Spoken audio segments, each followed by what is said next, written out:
안녕하세요 여러분. 오매매 열심히 하고 계신가요? 말씀을 통해 매일매일 주님과 동행하는 저와 여러분들의 삶이 되기를 소망합니다. 오늘은 창세기 5번째 시간 하에이 사라에 대해서 함께 나누도록 하겠습니다. 창세기 23장, 24장, 25장을 하에이 사라라는 주제를 가지고 읽도록 하겠습니다. 이 하에이라는 뜻은 뭐냐면 삶 그리고 생애를 뜻하는 단어입니다. 히브리어로 파자하면 하나님 손에 보호되는, 유지되는 숨결을 의미합니다. 그러니까 사라의 인생, 하나님의 손에 보호되고 유지되며 하나님과 동행했던 그 사라의 삶을 함께 나누도록 하겠습니다. 창세기 23장 1절과 2절은 이렇게 시작합니다. 사라가 127세를 살았으니 이것이 곧 사라가 누린 횟수라. 사라가 가나안 땅 헤브론 곧 기럇 아르바에서 죽음에 아브라함이 들어가서 사라를 위하여 슬퍼하며 애통하다가 아멘. 사라가 살았다. 사라의 삶, 하에이 사라를 이야기하는데 계속해서 그녀의 삶에 대해서 이야기를 할 줄 알았는데 사라가 죽었다라고 이야기하고 있습니다. 삶을 이야기할 줄 알았는데 죽음을 이야기하고 있습니다. 죽음을 히브리어로 모트라고 이야기를 하는데 파자하면 진리를 완성하다라는 의미입니다. 진리가 죽음 가운데서 완성이 되어진다. 또 하나의 의미는 십자가에서 완성되어진다라는 의미를 가지고 있습니다. 즉 하나님이 지으신 창조물인 인간이 죽음을 통해서 진리를 완성해 간다라는 의미입니다. 반대로 이야기하면은 우리의 삶을 통해서는 그 진리를 완성하기 위해서 하나님께서 우리의 삶을 훈련하신다라는 의미를 가지고 있습니다. 우리가 하루하루 살아가면서 진리의 말씀이 우리의 삶 가운데 드러나고 표현되고 훈련되어지는 것을 이야기하고 있다는 것입니다. 더 나아가서 십자가 앞에서 자신의 자아와 자신의 모습을 내려놓고 죽어지는 매일매일 하나님을 닮아가는 그 모습을 우리 가운데 훈련하며 닮아가야 하는 것을 뜻합니다. 사라의 인생을 보면은 11장 30절에 보면은 사라는 임신을 하지 못했다라고 시작하고 있습니다. 히브리어로 보면은 모든 희망과 소망이 없는 상태를 의미합니다. 그런 사라를 하나님께서 부르셨습니다. 그리고 내가 너로 큰 민족을 이루겠다고 약속하셨습니다.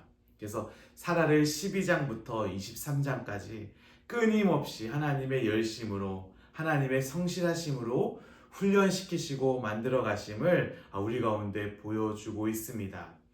가능성과 희망, 소망, 죄악으로 가득 찬 죄인을 부르셔서 하나님께서 사명을 주시고 그 사명에 합당한 십자가의 훈련들을 통해서 하나님은 결국 그 죽음 앞에서 진리를 완성하고 새로운 부활의 소망과 새로운 생명으로 하나님 나라 가운데 나아가게 되는 것을 우리 가운데 보여주고 있다는 것입니다. 그래서 이 은혜를 통해서 창세기 23장, 24장, 25장을 함께 읽었으면 좋겠습니다. 창세기 23장은 어떤 내용이냐면 사라의 죽음과 막벨라 굴을 매입하는 것을 보여주고 있고 24장은 이삭의 아내 리브가를 찾는 모습을 보여주고 있습니다. 그리고 25장에는 아브라함의 죽음, 또 이스라엘 자손의 계보와 이삭의 계보를 보여주고 있습니다. 23장은 사라의 죽음과 막벨라 굴 매입을 보여주고 있는데 사라의 죽음보다는 막벨라 굴 매입에 더 많은 절을 투자해서 우리 가운데 설명해주고 있습니다. 엄청난 돈을 투자해서 구입한 그 땅은 아브라함에게 약속하신 하나님을 믿는 참된 신앙의 고백이었습니다. 그리고 자손들의 기업을 확신하는 하나님께 받은 비전이었고 그 땅에 하나님의 역사하시고 일하시는 구속사적 경륜의 중심지가 되었으며 마침내 인류의 구세주 예수님께서 죄인의 구속사역을 성취하시는 땅이 되었다는 것입니다. 사라와 아브라함의 죽음 앞에서 하나님께서 일하시고 순종하며 진리를 완성해 나아가는 모습들을 우리 가운데 보여주고 있다는 것입니다. 요 막벨라 굴이라는 의미는 무슨 의미를 가지고 있냐면 바로 겹쳐지다, 포개지다, 이중적인 의미를 가지고 있습니다. 그래서 막벨라 굴은 이중 동굴, 겹쳐진 동굴이라는 의미를 우리 가운데 던져주고 있습니다. 비록 작은 땅을 샀지만 앞으로 있을 일들과 겹쳐지는 모습들을 우리 가운데 이중적으로 보여주고 있습니다. 사라의 죽음을 통해서 막벨라굴을 샀지만 앞으로 가나안 땅이 하나님께서 아브라함 민족에게 주실 그것을 의미하고 있다라는 것입니다. 또라는 의미로는 죽음 이후의 삶, 부활과 또 하나님 나라에 들어가는 그 삶을 우리 가운데 이중적으로 보여주고 있는 것이 바로 이 막벨라 굴의 의미입니다. 24장은 아브라함이 자신의 종인 엘리에셀을 보내서 이삭의 아내 리브가를 얻는 모습을 우리 가운데 보여주고 있습니다. 엘리에셀의 뜻은 무엇이냐면 하나님은 나의 도움이십니다 라는 뜻을 가지고 있습니다. 기도함으로 엘리에셀이 신부를 찾아 나서는 모습을 보여주고 있습니다. 무엇을 근거해서 보여주고 있냐면은 손님 접대와 친절을 기반으로 그 신부를 찾고 있습니다. 손님 접대와 친절, 즉 헤세드의 마음, 그리스도인들이 품어야 할 그 마음을 근거로 해서 이삭의 신부를 찾고 있는 모습을 보여주고 있습니다. 사랑이 없는 거리, 소망이 없는 세상 가운데서 손님을 친절하게 대하고 그리스도의 사랑을 나누는 그 모습을 통해서 신부를 찾고 있는 것입니다. 또 리브가는 어떤 의미를 가지고 있냐면 묶는 자, 사로잡는 자라는 뜻을 가지고 있습니다. 하나님께 순종하며 헌신으로 나아가는 자, 아브라함과 이삭을 통해서 언약을 이루어가는 묶여있는 그 하나님의 은혜들을 우리 가운데 던져주고 있습니다. 또 하나 24장 58절에 보면은 이렇게 이야기하고 있습니다. 리브가를 불러 그에게 이르되 내가 이 사람과 함께 가려느냐? 그가 대답하되 가겠나이다 라고 말씀하고 있습니다. 리브가는 그 어떤 대답도 하지 않고 온전히 하나님 뜻에 순종하는 모습을 보여주고 있습니다. 내가 가겠습니다. 내가 온전하게 모든 것을 다하여 순종하겠습니다 라고 대답하고 있는 리브가의 모습을 보여주고 있습니다. 이 모습을 통해서 우리 가운데도 던져주고 있습니다. 반쪽짜리 순종이 아니라 온전하게 내가 그 뜻에 순종하겠습니다. 내가 가겠습니다. 어떤 상황과 환경이 나에게 주어진다 할지라도 내가 그 하나님의 뜻에 순종하며 나아가겠습니다 라는 그 리브가의 모습을 보여주고 있습니다.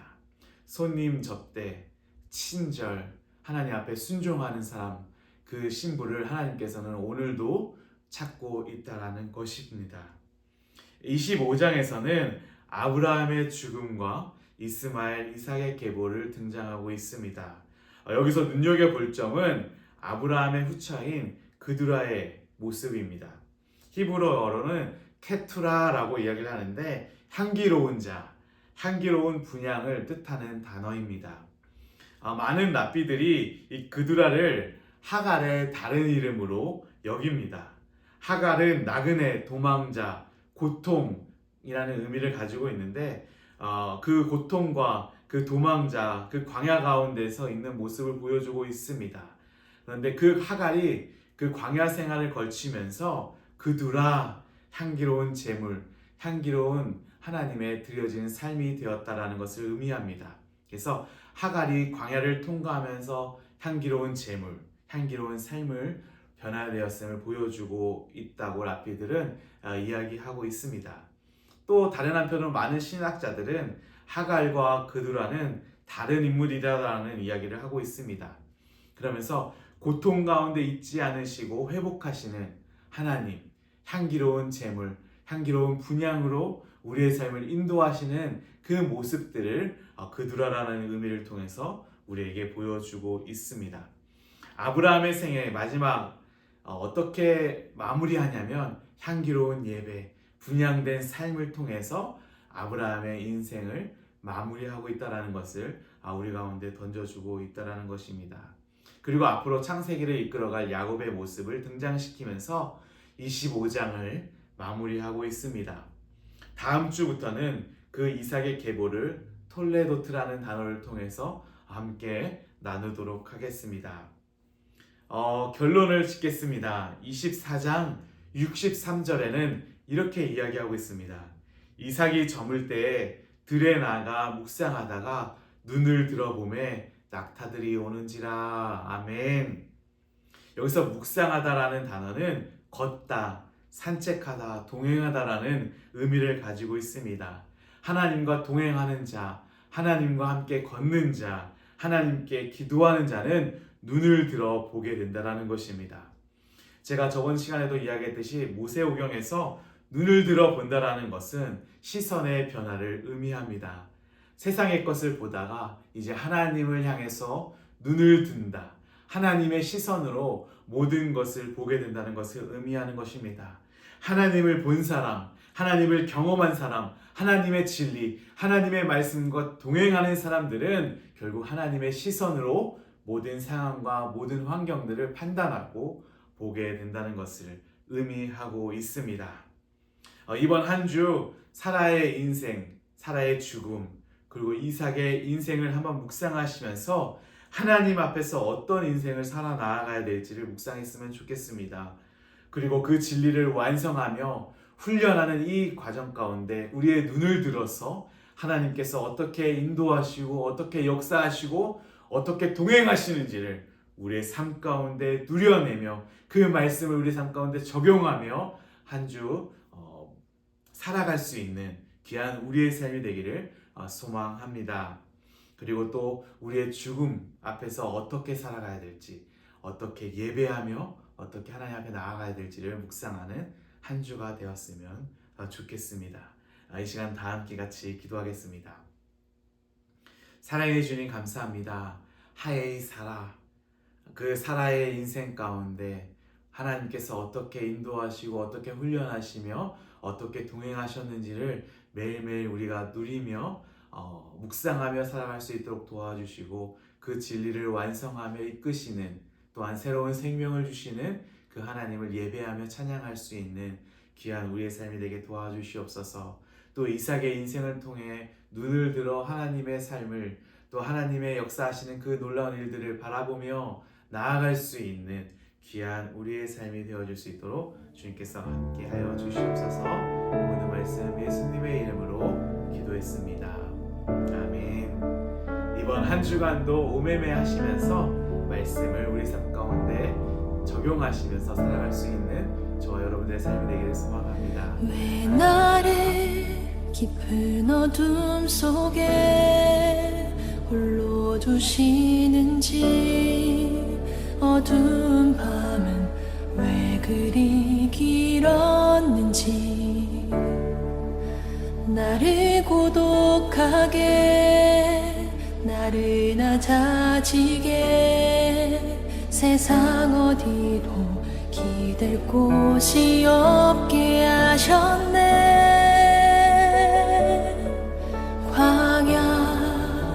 광야에 서 있네. 주님만 내 도움이 되시고, 주님만 내 빛이 되시는, 주님만 내 친구 되시는 광야. 주님 손 놓고는 단 하루도 살 수 없는 곳,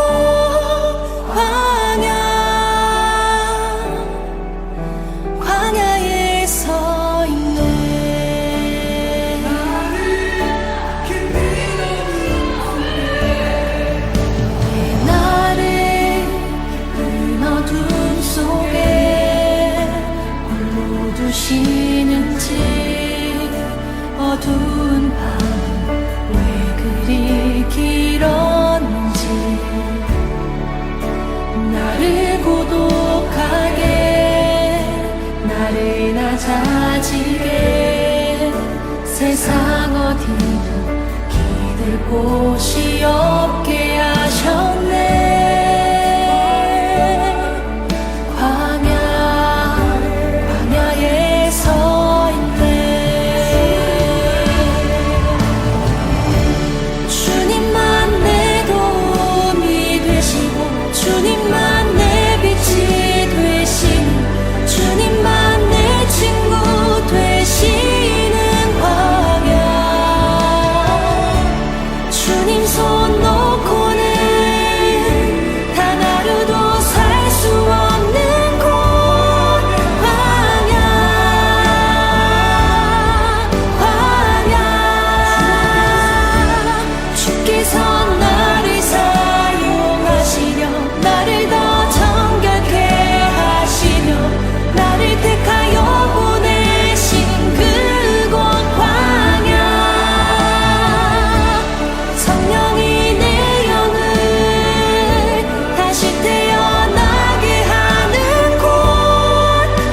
가지려 했던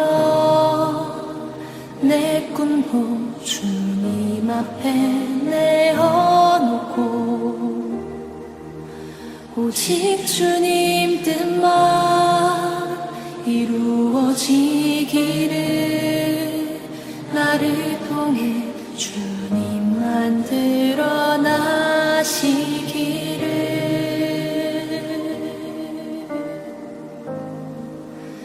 광야